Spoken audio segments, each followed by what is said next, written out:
తలుపు వేయబడెను.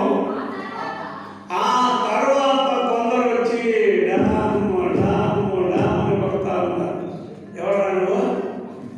అదే ప్రవచనం చెప్పాము, దయ్యాలను నిలబెట్టాము, కోత పండుగ, క్రిస్మస్, డాముడి అన్ని చేశాము.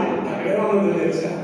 మీరు ఎవరో నేను ఎరగను, ఇప్పుడు తలుపు వేయబడెను. లోపల ఎవరు ఉంటారో తెలుసా? సాక్షాత్తు పరిశుద్ధముగా ఉండి ప్రార్థన పూర్వకంగా ప్రభువైన యేసు రమ్ము అని ప్రార్థన చేయగలిగినటువంటి వారికి లోపల ఉండే అవకాశాన్ని దేవుడిస్తారు. దేవుని స్తోత్రం చెబుదాం. ఎవరుంటారు లోపల? నీ స్థితి గతి పరిశుద్ధమై, నీ థింకింగ్, ఆలోచన, నీ చూపు, నీ మాట, నీ క్రియ, నీ వస్త్రం